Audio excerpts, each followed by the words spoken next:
देश में करोड़ों रुपए लावारिस पड़े हैं। इन रुपयों का कोई दावेदार नहीं है।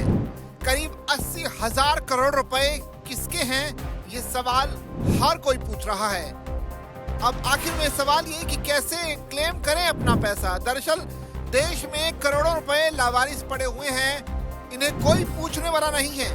भारत में हजारों परिवार अपनी मेहनत की गाड़ी कमाई से हाथ धो बैठते हैं। बहुत से लोगों को पता ही नहीं कि उनके पैसे कहां कहां पड़े हुए हैं। कुछ लोगों को लगता है कि वो अपने पैसे आखिर कहां ढूंढें। इन पैसों के वास्तविक हकदारों के बारे में किसी को कोई जानकारी नहीं है। कई ऐसे परिवार हैं जिनके सदस्यों के पैसे बैंक खातों, बीमा फंड या म्यूचुअल फंड में जमा है, लेकिन परिवार के लोगों को इसकी खबर तक नहीं है। ऐसे में ये पैसे करोड़ों रुपए लावारिस की तरह पड़े हुए हैं।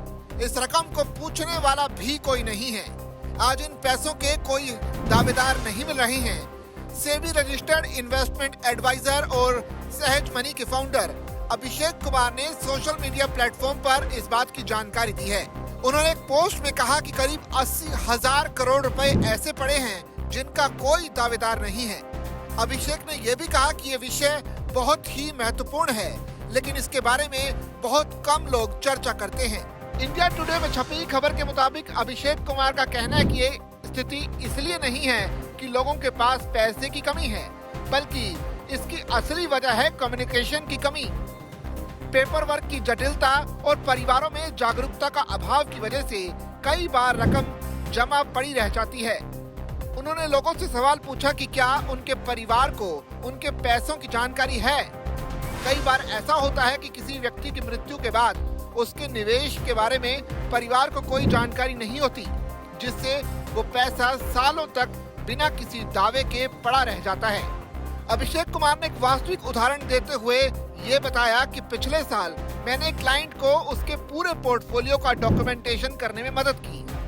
उसकी पत्नी को पता ही नहीं था कि उसके म्यूचुअल फंड्स में 15 लाख रुपए हैं। एक और उदाहरण में बताया कि एक परिवार को बैंक खाता अनलॉक कराने में लगभग 2 साल लग गए, सिर्फ इसलिए क्योंकि उसने नॉमिनी का नाम नहीं जोड़ा गया था। अभिषेक ने चेतावनी देते हुए कहा कि ज्यादातर लोग सोचते हैं कि सिर्फ वसीयतनामा यानी विल बना लेना ही पर्याप्त है, लेकिन ऐसा नहीं है। उन्होंने स्पष्ट किया कि वसीयतनामा तभी प्रभावी होता है जब वो उचित साक्ष्यों और कानूनी प्रक्रिया के माध्यम से तैयार किया गया हो। देश में लाखों परिवार ऐसे हैं जिनकी मेहनत की कमाई कई वित्तीय संस्थानों में फंसी हुई है। अभिषेक ने कहा कि उचित दस्तावेजों के बिना वसीयत बिना नींव के घर की तरह है। उसी दिन मेडिकल सर्टिफिकेट हासिल करें, हस्ताक्षर की वीडियो रिकॉर्डिंग करवाएं, इसे रजिस्टर्ड कराएं। ये कोई अतिशयोक्ति नहीं, बल्कि बहुत ही जरूरी कदम है।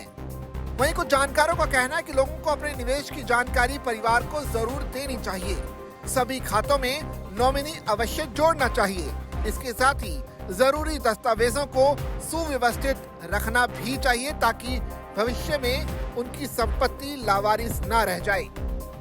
यानी आपकी नजर में ऐसा कोई है आपके आसपास जिसका पैसा कहीं ना कहीं किसी वित्तीय संस्थान में अटका हुआ है? आप कमेंट करके अपनी राय जरूर दीजिए और ऐसी खबरों के लिए बने रहिए जागरण बिजनेस के साथ।